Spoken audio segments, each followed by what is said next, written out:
Bonjour à tous, je suis Gilles Mancillon, je venais vous saluer un peu en coup de vent aujourd'hui, il y a plein de choses qui se préparent, et donc, mes lunettes de soleil, excusez-moi, j'espère que vous passez une bonne journée, il y a toute une semaine importante qui se prépare, et donc je vais tirer quelques cartes pour voir un petit peu pour cette semaine, là, pour voir un petit peu ce que l'oracle peut nous refléter. Je vais discuter de trois idées, de trois concepts, donc parler du premier contact et des voyages spatiaux aujourd'hui, un petit peu après, en fin de vidéo. Alors, la, la- dans le passé, c'est l'énergie, c'est la carte numéro un. Tout vient de là, tout vient de l'énergie. C'est après qu'elle se sépare pour devenir tout ce qui est. Hein. Un devient deux pour être plus, pour rechercher quelque chose. L'un devient l'autre. Alors, là où on en est aujourd'hui, à ce moment, c'est le rêve. On est en train les rêves, c'est la manifestation de ce qui est à venir, et le futur, c'est la réparation. Donc on se prépare pour pouvoir réintégrer tous ces parties parce qu'on était inconscient, et donc il y a certaines choses, on prend conscience, on arrive de plus en plus dans la pleine conscience, et donc ça va nous permettre de réajuster et de réaligner toutes ces choses de notre passé qui peuvent être encore en déséquilibre. La chose sur laquelle on travaille aujourd'hui, c'est l'humilité, c'est rester humble, hein, rester humble de toute manière, on a le cœur de rester humble de toute manière pour pouvoir continuer de grandir et d'évoluer. Et là où on va arriver, c'est avec cette recherche, c'est la chance. La chance, c'est quand Dieu veut rester anonyme, il agit anonymement, on appelle ça la chance. C'est la bonne fortune aussi. Donc voilà, il y a toutes ces bonnes choses qui arrivent, hein, donc il faut se préparer. Euh, et donc, euh, oui, parce qu'actuellement, il y a une conjonction entre Vénus et le Soleil. Et donc quand Vénus et le Soleil c'est notre grand amplificateur, mais Vénus est en train de... Vénus, c'est vraiment nos préférences aussi. C'est ok d'avoir des préférences, hein, on a tous des préférences. La vie nous montre qu'il y a des choses que l'on préfère et des choses que l'on aime moins. Il y en a pour tous les goûts, de toute manière, dans la nature. Donc il faut accepter ces préférences, ça fait partie de nous-mêmes. Et il y a Mars hier qui est rentré en Vierge, le Soleil va le rejoindre, et après il y a un peu plus, il va rejoindre Mars, et après un peu plus tard, dans le 24, il y aura Vénus et Mars qui vont se rejoindre, donc la volonté va s'aligner avec nos désirs. Donc tout ça, ça va être quelque chose d'assez, ça doit être une très bonne semaine. Je regardais, c'est que, en essence, nous, dans notre psychologie, pour ceux qui peuvent concevoir ces choses-là, on a de la présence de l'individualité, la conscience terrestre, la conscience mortelle, et on a la présence de la divinité en nous.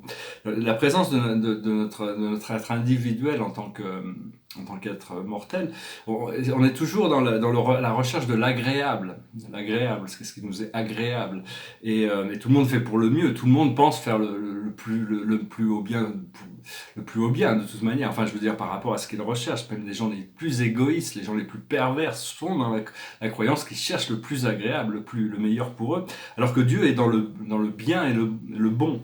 C'est-à-dire que des fois, il y a des choses qui sont agréables pour nous qui ne sont pas forcément bonnes. Il y a des choses qui sont bonnes, mais qui sont pas forcément agréables. Donc il faut que nos agendas se coordonnent pour pouvoir arriver à cette réunion de volonté, qui est à sacrifier certaines choses qui peuvent être agréables, comme tous beaucoup de produits de consommation qui sont agréables, mais qui sont pas forcément bonnes pour la santé physique du corps. Et parce que bon, ce que en essence, ce qu'il faut rechercher, c'est la liberté, le pouvoir personnel, plutôt que le plaisir. C'est-à-dire, une fois qu'on aura on aura découvert, on sera libre de nos anciennes programmations, on va découvrir des nouvelles formes de plaisir, de toute manière. Euh, Oui, donc je fais cette note que tout le monde pense faire le bien. Hein. Donc, ce qu'il faut faire attention, il faut vraiment pas écouter tous ces plans dans les médias qui parlent d'apocalypse, de fin du monde, des drames, comme quoi l'humanité va s'autodétruire, comme quoi il y a plus d'oxygène, comme quoi il y a plus les carbones et les machins et la pollution. Il faut arrêter de servir sa voiture, il faut arrêter de manger, il faut arrêter l'électricité, il faut arrêter de prendre l'avion. Sinon, tout ça, il faut faut déconnecter tout ça, il faut vivre notre vie, et on est guidé à l'intérieur pour faire les pas qu'on a besoin de faire. C'est beaucoup plus important qu'on soit heureux. À partir du moment où on est heureux, on envoie cette énergie dans le monde terrestre qui contribue à la guérison de la planète. C'est juste que quand on est inconscient, il y a cette prise de conscience quand même, qu'on a besoin d'ajuster certaines de nos habitudes. Mais toute cette propagande des médias, il faut vraiment lâcher prise sur tous ces drames des médias, à tous les gens qui essayent de vous dire que la planète va pas va pas survivre, où il va y avoir tous ces cataclysmes, où il prépare toutes ces choses-là. Au plus il y a de gens qui y pensent, au plus ils contribuent à essayer de créer ces drames pour l'humanité. Donc restez connectés sur la plus haute fréquence, hein, la plus haute octave, la balance, la neutralité, l'enthousiasme, l'harmonie, hein. Et parce qu'il y a toutes sortes de magie, de choses magiques qui peuvent se passer, il y a toutes sortes de choses qu'on ne peut pas attendre. Ce qui est magique, c'est quelque chose qui n'est pas attendu, qui n'est même pas possible dans la conception du rationnel mental, mais qui peut se passer quand même. Il y a toutes sortes et ça se passe de toute manière, comme Einstein disait, où tout est un miracle dans la vie, où rien n'est un miracle. C'est juste une question de qu'est-ce qu'on peut concevoir comme miraculeux. Ce qu'il faut, c'est se libérer soi-même, demander, chercher la sagesse avant tout. Et plutôt que d'attendre une interférence ou une intervention des galactiques. C'est à nous-mêmes de connecter avec ces plans, mais on ne peut pas leur demander d'interférer avec le plan terrestre, parce que les humains ont besoin de prendre conscience de leur propre pouvoir, savoir qui ils sont. Ils sont le créateur de tout l'univers. À l'intérieur d'eux-mêmes, leur être véritable, c'est le créateur. Il faut qu'ils se réveillent, qu'ils reprennent conscience, qu'ils se réalignent vers ce bien collectif. Donc c'est bien de toujours demander plus de joie, plus de liberté, plus de créativité, qui correspond à plus de présence, plus de présence. Personne ne peut vous remplacer dans le plan divin. Bon, quand on parle du plan divin, c'est pas... il y a des plans divins pour les planètes, les galaxies, les univers, enfin bon, tout ça, mais c'est au niveau de la vie terrestre, hein, au niveau de votre vie. On fait tous partie de ce plan, et quels sont les plans que Dieu a pour vous. Et personne ne peut remplacer vous peut vous remplacer dans cette mission. Vous avez une signature énergétique unique, on a tous cette signature énergétique unique, et on est tous complémentaires pour arriver à ce plan divin qui va faire que la planète va pouvoir ascensionner. Savoir que le divin féminin, la déesse, c'est elle qui détient la clé de la naissance et de la renaissance. Tout l'univers est né à partir de ce divin féminin. La porte du lion est toujours ouverte, hein. C'est juste une préparation pour la prochaine étape, qui nous prépare pour la prochaine étape. Il faut profiter de toutes les étapes le plus possible. Donc voilà, je vais tirer quelques cartes aussi, puis après je vais parler de trois sujets. Je vais parler du premier contact, des voyages spatiaux et puis des kalpas, des temps cosmiques. Juste pour adresser ces idées, c'est juste des idées je pense que ça peut être intéressant de commencer à rendre ces idées spirituelles beaucoup plus présentes dans le collectif, parce que bon, on a vécu dans l'inconscience, maintenant il y a besoin de se réveiller. Je ne fais que partager certaines idées. On va tirer des cartes pour voir pour les chakras. Les chakras sont des centres énergétiques qui sont alignés sur l'axe vertical, sur le pilier de lumière, hein, qui font partie de notre corps énergétique, qui sont invisibles à la science matérialiste, hein. À la base, on a le chevalier, mais qui s'ouvre au fur et à mesure qu'on ouvre l'œil de notre esprit. À la base, on a le chevalier, c'est le courage, la bravoure. Au niveau des plans terrestres, on a l'époux, l'épouse, une possibilité d'une relation profonde, mariage, c'est quelque chose une union sacrée. Il faut laisser Dieu s'organiser ça. Dieu seul sait quel est notre partenaire parfait. Il faut faire confiance à cette voix intérieure. Au niveau de notre centre de pouvoir, on a l'orphelin, c'est-à-dire on se sent un petit peu toujours, on n'a pas complètement reconnecté, hein, donc par contre il faut continuer à travailler à travers nos pouvoirs, aux leçons et aux bienfaits, c'est ça qui va nous reconnecter. Au niveau du cœur, on a le grand prêtre et la grande prêtresse, petit à petit, jour après jour, il y a des nouveaux niveaux d'initiation. Vous pouvez demander de rentrer dans un cours, il y a Merlin qui donne un cours dans les plans internes, il faut lui demander de s'enrôler, il faut signer pour s'enrôler dans son cours. C'est un cours de 6 semaines. On dit, Merlin, j'autorise, si c'est si c'est autorisé par mon âme, de m'engager dans ce programme de 6 semaines avec toi. Et passer surtout pendant la nuit, pendant qu'on dort, on va travailler avec lui. Et même pendant la journée, vous pouvez l'appeler, ça lui permet d'interagir avec son énergie et vous-même d'interagir avec son énergie. C'est un grand maître de sagesse, le Seigneur Merlin. Et donc on va retrouver des pouvoirs, hein. Donc vous pouvez moi j'ai fait ça il y a 2-3 jours. C'était un message qui était venu de Nathalie Glassen, mais le message est en anglais, de Sacred School of Omna. Et c'est Merlin qui venait en canalisateur présenter ça, hein. Vous pouvez vérifier, vous pouvez écouter le message, c'est un message intéressant si vous comprenez l'anglais. Je pense pas qu'il y ait de traduction française. Après ça, au niveau de la communication, ce qu'on communique, c'est les arts. on continue à communiquer avec, sur le monde, la créativité, le monde des arts. Ce que l'on voit devant nous, c'est la renaissance, c'est le bébé. Et ce qui nous couronne, c'est les galactiques, c'est ces plans galactiques, c'est la 5e dimension. Ce que l'on a dans notre étoile terrestre, c'est le vœu. On est ancré dans cette volonté de remplir nos paramètres de notre âme. Et ce qui vient de notre étoile de l'âme, c'est un chakra qui est au-dessus de notre tête, un centre d'énergie qui est au-dessus de notre tête, qu'on partage avec notre moi supérieur, c'est l'écrivain ou le scribe. L'esprit me dit que je vais écrire d'autres livres, mais il faut déjà que j'arrive à publier celui-là. Il est dans mes livres audio déjà, mais je l'ai déjà publié, mais ça va être une de mes premières priorités dès que je peux me libérer un petit peu financièrement pour sortir ce livre, publier ce livre. Et donc, voilà, on va parler des temps cosmiques. En réalité, les temps cosmiques, c'est parce qu'on vit dans un monde, ça a été déjà révélé dans l'hindouisme, on dit un kalpa. Un kalpa, c'est la journée de Brahma, le dieu créateur. Et là, cette journée de Brahma, ça fait 4 milliards 320 millions d'années. C'est une journée de Brahma. Et à l'intérieur de ces 4 milliards 320 millions d'années, c'est divisé en différentes yugas.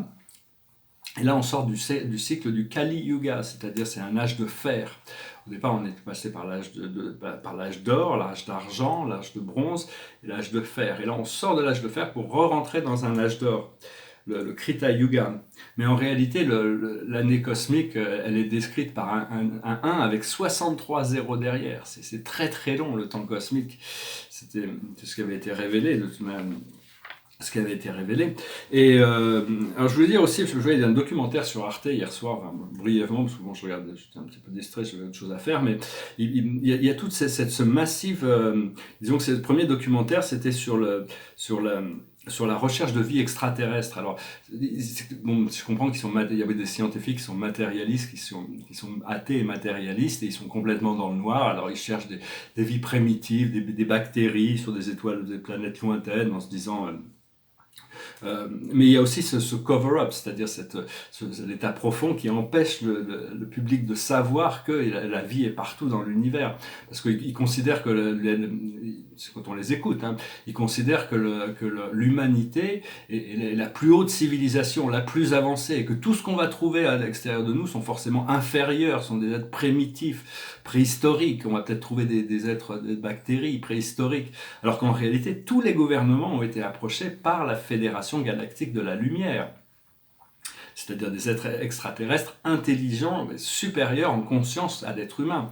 Et donc ils savent, tout le monde sait, donc c'est pas une question de tout le monde sait, tout le monde sait pas. Il y a des gens qui sont sincères et qui croient qu'ils cherchent, mais bon, c'est pas besoin de chercher très loin pour trouver, ils sont là, ils sont juste dans une dimension qui est invisible à l'être humain actuellement, parce que c'est pas encore permis qu'ils se montrent officiellement. Alors dans les années 50, ils avaient développé, il y avait un scientifique qui s'appelait Drake qui avait développé une équation. Son équation, c'était combien peut-il y avoir d'étoiles dans la galaxie. Parmi ces étoiles, combien ont-elles des planètes? Parmi ces étoiles qui ont des planètes, combien ont-elles des planètes qui ont des conditions pour la vie puisse se développer? Parmi celles-ci, combien ont une vie qui s'est développée de manière intelligente? La vie est toujours intelligente, ça c'est pas forcément, mais enfin bon. Et après, lesquelles se sont développées en civilisation et lesquelles se sont développées en civilisation qui pourraient avoir envie de communiquer avec nous. Donc, la question était déjà posée. Bon, il y a une autre il faudrait rajouter une autre équation, un paramètre de plus, c'est quelles sont ces civilisations qui sont capables de venir à nous, parce que nous, on n'est pas capable encore d'aller à eux. Alors la résolution, c'est pour arriver à n, c'est un nombre, et le nombre actuellement dans notre galaxie, dans la Voie lactée, pour ce chiffre de civilisation plus avancées que nous, qui sont capables et qui ont envie de communiquer avec nous, c'est à peu près un peu plus de 100 000. Bon, il y a des milliards de civilisations dans la galaxie, mais il y en a 100 000 qui ont ascensionné dans la lumière, qui voyagent interstellairement, qui font partie de cette fédération galactique de la lumière, et qui sont prêts à communiquer avec nous, dont les principaux sont les Pléiadiens, les Syriens, les Arcturiens, les Andromédas, bon, sont intergalactiques, les Cassiopes, les Antariens, les Pégassiens, il y a toutes sortes de civilisations, les Hathors, il y a toutes sortes de civilisations qui sont prêtes à communiquer avec nous. Et donc ce chiffre, c'est à peu près cette résolution de l'équation de Drake, c'est un peu plus de 100 000 actuellement. Et puis bon, donc voilà, donc ils essayaient, bon, ils commencent quand même à parler du premier contact, le titre du documentaire, c'était le premier contact. Et la deuxième, je voyais, c'est ils essayaient c'est très très courageux de voyager dans l'espace, je voulais juste finir avec ça, en disant, parce que bon, avec les technologies primitives, ces roquettes technologiques, puis on se rend pas compte, mais dès qu'on sort de la protection de l'aura de la Terre, on est bombardé par toutes sortes de radioactivités, des particules de toutes sortes, des micro-astéroïdes, c'est très très dangereux de vivre dans l'espace avec les technologies actuelles. Donc, personnellement, dès que je peux, j'aurai un petit peu libéré de temps et d'énergie et de ressources pour ça. Je vais certainement chercher à développer un véhicule spatial qui sera très très différent, puis ça pourra bénéficier aussi sur Terre. Alors la première chose à faire, c'est retrouver une énergie une source d'énergie qui est auto-régénérative, qui est auto-régénérative. Parce qu'une fois, tant qu'on n'a pas une source d'énergie auto-régénérative, on va pas revenir à la pompe donc il y a besoin de ça. Mais même ça pourrait être très utile pour tous les systèmes de vie terrestre. Après ça, il y a besoin de maîtriser les champs électromagnétiques pour créer un bouclier qui nous protège de toutes ces radiations cosmiques, avec maîtriser la gravité aussi, créer une gravité artificielle à l'intérieur des vaisseaux, tout en pouvant utiliser l'antigravité pour sortir de l'aura de la Terre. Après ça, il y a les systèmes de propulsion, ça, il y en a plein de sortes de systèmes de propulsion, sous forme d'élastique, sous forme de passer par les trous noirs, créer des singularités quantiques qui nous permettent il y a toutes sortes avoir des réplicateurs aussi, qui est un petit peu à la mode, quelque chose de beaucoup plus développé que dans le même esprit que les imprimantes en 3 dimensions, c'est ça, parce qu'on ne va pas emmener ces choses dans l'espace. Une fois qu'on a les réplicateurs, on crée au fur et à mesure dont on a besoin, hein, ça va être beaucoup plus pratique.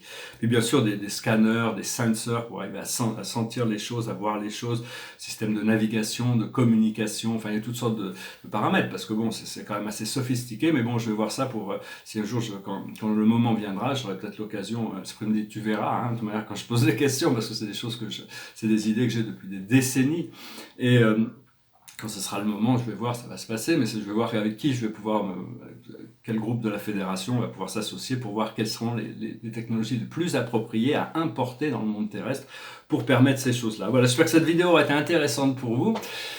De toute manière, ça montre de savoir que bon, on va pouvoir avancer beaucoup plus vite que ce que l'on peut l'imaginer, hein, toutes sortes de choses qui arrivent. Ici, c'est un tableau sur l'ascension, hein, l'ego qui devient l'âme, qui devient le moi divin, et au plus on s'élève, au plus la réalité devient réelle. Ici, c'est la réalité, disons, c'est ce que je considère comme étant la réalité. Bon, la réalité de Dieu ne peut jamais être décrite, ne peut jamais être expliquée, ne peut jamais, parce qu'elle est infinie. Donc, aucune explication ne pourra jamais révéler Dieu. Mais cela dit, ce modèle est un modèle cosmologique qui est symbolique du paradis, de l'univers central, des 7 univers du temps et de l'espace, et des galaxies, des super-galaxies transcendantales du futur. Alors notre galaxie, elle est ici au centre du 7e super-univers. Ça représente à peu près 1000 milliards de planètes habitées quand même, et on tourne, en réalité, tout est fait concentriquement, on ne le sait pas encore, parce qu'il y a un centre invisible, la science n'a pas encore rattrapé cette connaissance, et au-dessus, il y a les 7 grandes familles spirituelles qui représentent la compagnie du ciel, ou les êtres paradisiaques qui administrent l'univers. Donc voilà, puis je vais me lancer dans cette chanson, je vais quand même la faire. Elle n'est pas facile. C'est une chanson d'un album qui s'appelait Blue Line. C'était le premier album des Massive Attack. Je me souviens, dans les années 90, je vivais à Miami Beach, à South Beach. Et mon colocataire, j'avais un colocataire cubain qui, je salue, José. C'est beaucoup de chance qu'il écoute ça en français surtout. Mais, et donc, il était vraiment fan des Massive Attack. Il m'a fait découvrir. C'est un groupe que je me suis vraiment pas lassé depuis 25 ans. J'écoute cet album. Toutes les chansons sont super et on s'en lasse pas. C'est une chanson qui est assez spirituel et écologique, ça s'appelle l'hymne de la grande roue. Je vais essayer de le chanter, soyez indulgents, parce que je ne voulais pas, je me dis elle est trop dure, puis l'esprit vraiment a l'air d'insister, alors je vais quand même essayer de la chanter. It goes like this. The big wheel keeps on turning on a simple line, day by day. The earth spins on its axis, one man struggles while another relaxes. There's a hole in my soul like a cavity. Seems that the world is gathered out just by gravity. The wheel keeps turning, the sky is rearranging. Look, my son, the weather is changing. I'd like to see that you could be free. Look up at the blue sky beneath the tree. Sometime again you turn green and the sea turns red. My son, I said, the power reflection over my head. The big wheel keeps on turning on a simple line, day by day. The earth spins on its axis. One man struggles while another relaxes. We sung about the sun and danced among the trees, and we listened to the whisper of the city on the breeze. We'll cry on the most in a lead-free zone, down within the shadow where the factory is drawn. On the surface of the wheel they built another town, and so the green comes tumbling down. Yes, close your eyes and hold me tight, and I'll show you sunset sometime again. The big wheel keeps on turning on a simple line, day by day. The earth spins on its axis. One man struggles while another relaxes. As the child solemn pray, my hope hides in the skies, while satellites and cameras watch from the skies. An acid drop of rain recycled from the sea, it washed away my shadow, burned a hole in me. And all the king's men couldn't put back together, but the ghetto sun will nurture life and mend my soul sometime again. The big wheel keeps on turning on a simple line, day by day. The earth spins on its axis. One man struggles while another relaxes. Voilà, je vous remercie d'être resté jusqu'à la fin, c'est assez périlleux, parce que bon, surtout en a cappella. Enfin, ça dit, la grande roue continue de tourner sur une simple ligne, jour après jour. La Terre suit son axe, et d'un côté, il y a un homme qui lutte, et là, il y en a un autre qui se relaxe. Alors bon, c'est une chanson un peu spirituelle, de toute manière, ça dit que la vie, peu importe la destruction, tout peut être réparé, l'âme peut tout réparer. Alors, la carte de la journée, pour finir, est le 7 de Gabriel. Défendez vos convictions, ayez confiance, revendiquez votre place. Donc voilà, il ne faut pas se laisser faire, il faut être bien assis dans notre pouvoir et tenir les manettes de notre énergie, les manettes de notre vie, sans chercher à contrôler le monde, mais se contrôler nos propres énergies. Voilà, je vous souhaite une excellente journée, je vous remercie d'aimer, de partager, de souscrire, de commenter, et je vous souhaite une excellente semaine, et je vous dis à bientôt. Namasté.